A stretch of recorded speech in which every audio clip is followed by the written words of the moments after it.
peeps, so I'm up here in Yosemite to do a really special review of the Canon R5. I figured that this was a great place to test this guy out.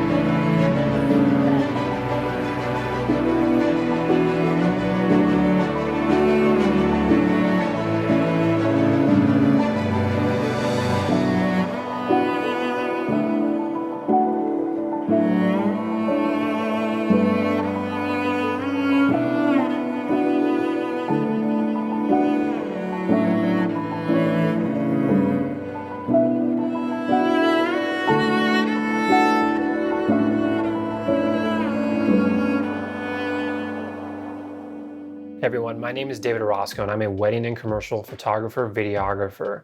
And my experience so far with the Canon R5 is that this camera might be a hybrid shooter's dream. As always, I'm gonna start off with the punchline, and if you want to stick around for the details, then that's great. But otherwise, here is what my conclusion is about this camera. For hybrid shooters, this camera works and I'm really loving it, and I really fell in love with it editing the footage after I got home. The main issue that I had going into this camera that really scared me was overheating. Everyone talked about overheating and it seemed like it was a huge issue with the camera, and it really deterred me from getting into this and even considering it. I made sure to not baby this camera. I wanted to shoot it like I normally do and to not be cautious with it. And that's exactly what I did. I bounced back and forth from photo to video. I shot 8K, I shot 8K RAW, 4K, 4K HQ, and I didn't get the camera to overheat. Yes, it is winter time, it is cold, and I was also in Yosemite. This nincompoop. So you're gonna have to take that into consideration, but I did my very best to try and get the camera to overheat. That being said, I'm a hybrid shooter that takes B-roll clips. I take short clips and then bounce back and forth from photo to video. I told him it was gonna bite him in the face, but this nincompoop still wants to videotape it. And that to me didn't present any problems. I think that if you shoot this camera, assuming that you're gonna get 8K footage at like 10 minutes or more, I don't think that you're gonna be able to get that. And even shooting 4K HQ for long form content, that's probably not realistic either. I think this camera is meant for a photo first individual that wants incredible video capabilities. For photographers, this camera is a great camera as well. The autofocus of the R5 and the R6 are just fantastic. Like, there's nothing else like this in the Canon lineup currently. And it's really gonna come down to if you need the extra megapixels. The in-body image stabilization is great. The autofocus is fantastic. The low light, the high ISO, it's all there in this camera. It's weather sealed. So it's really gonna come down to the megapixels. If you're a landscape, wildlife photographer, or somebody who shoots in a way that you find yourself cropping a lot in post-production, then maybe this camera is a camera for you if you have the budget for it. If you don't, or if you don't fall into one of those categories, then the R6 is going to be a fantastic photo camera. The file sizes aren't really that bad. You can shoot uncompressed or you can shoot C-RAW, which in C-RAW, the files are around like 20 megabytes. So again, that's not an issue. I haven't seen any difference in editing those files versus uncompressed files. For videographers, this camera needs to be taken for what it is. It is a photo first camera that has great video capabilities. It's probably not going to end up being your A camera that you're recording your documentary with.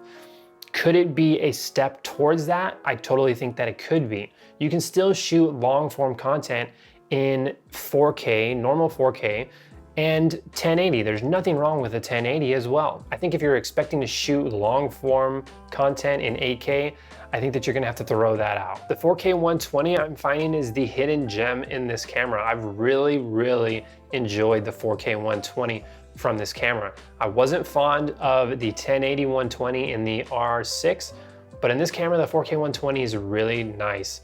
And that I think is enough to potentially consider the jump from the R6 to the R5. The only drawback that I'm finding amongst all of those categories is the battery life. This camera did drain batteries quicker than I'm used to with an EOS R5D Mark IV. And so that's something you're gonna have to consider. Did it do so drastically? No, it didn't. I used 3 batteries for an entire day, and normally for the same amount of time and shooting the same amount, I usually use 2 batteries, but the second battery is usually halfway depleted. So maybe you're gonna need, instead of 3 for a full day, maybe it's gonna be 5, just to be safe. In my previous review of the Canon R6, that camera does not have custom shooting modes for video. This camera does. So apparently that feature, at least as of now, which is November of 2020, is a $1,400 feature. That aside, this is a good camera. It has the feature for hybrid shooters where you can control aperture, ISO, and shutter speed. I personally set that custom shooting mode that when you're in photo mode and you click it, it goes to C3 video mode. I set that to 4K 60 and it was kind of nice. So I'm gonna talk about some of the barriers that might prevent you from getting into this camera. Obviously the price. At this current time, this camera is $38.99. So tax, at least I'm in California, that's gonna put you well over $4,000. That is a hefty investment. So that is already, do you have the budget or do you not have the budget for this? Secondly, CF Express. That is going to be another hidden cost in this. I looked at the Sony CF Express cards and a reader, and that setup is gonna put you out about another $250, give or take a little bit. Those are 2 things that are gonna be hidden into this. Another thing is going to be your computer. Can your computer handle this? This is the big thing that a lot of people see the specs of the camera and they think, okay, that's great, it's awesome, it'll be perfect for me and it's gonna allow me to do so much. And then you buy the camera, and this camera is a system disruptor, meaning that if you are operating on a 5-year-old, a 10-year-old computer, maybe not 10, 10's kind of outdated, but maybe 7 or 8, then you're gonna have to really see if your computer is gonna be able to handle this. Because the file sizes can be big if you shoot uncompressed photos. The video is pretty big as well. 8K is gonna do a lot to bog down your computer. 4K 60 as well, and the 4K 120. These are the specs of my computer, and I think that you might be a little bit surprised by this. So my computer is a 2016 MacBook Pro. It's the 15-inch model. It is a 2.7 gigahertz i7 processor with 16 gigabytes of RAM with a 2 gigabyte graphics card, a Radeon Pro graphics card. And I've been able to work with this footage. I use Final Cut Pro. I transcode all of the footage, and that makes a huge difference. I haven't used the RAW plugin for Final Cut Pro yet. Transcoding has taken a long time, I will say, but once the footage is transcoded into ProRes, then Final Cut Pro functions really smoothly. 8K. 8K is definitely a buzzword feature. I don't think that it is practical. My computer can handle it, sort of. It imported fine, it transcoded fine. Rendering took forever, and forever I mean like 7 to 10 minutes to render a 17-second clip. You're probably gonna get a lot of this little rainbow wheel with 8K footage. I'm trying to just grade this footage right now. I mean, my computer's doing it, but it is also struggling to do it. As a side note, it is working, like it's not totally just bricking my computer, although this particular moment has been going on for a while.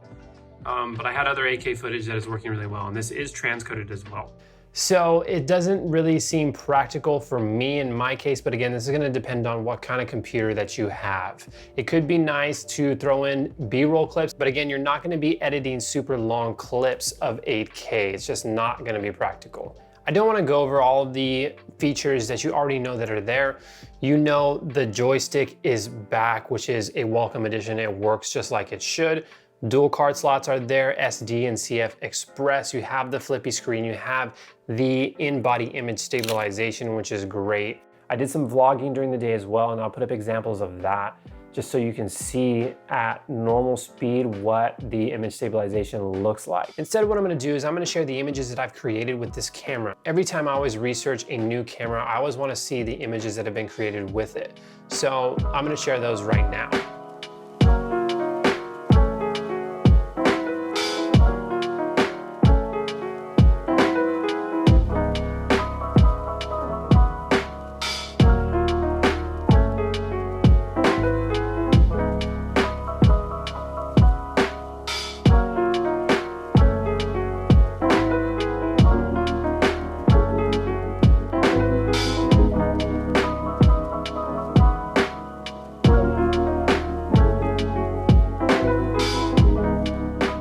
All in all, the Canon R5 is a great camera, and I think that it's something that eventually I would love to add to my camera bag as well. If you like the color grading that you've seen in this video, I'm gonna leave a link in the description for people to purchase the LUT that I use. It's a custom LUT that I made, and it just helps to support the channel. That's gonna do it for me, guys, and I hope that you've enjoyed this video and that you're creating the work that matters most to you. My name is David Orozco, and I'll catch you guys in the next one. Peace. This is a video of David doing something with his camera. Please don't narrate it. Wait, hold on. Mm, focus.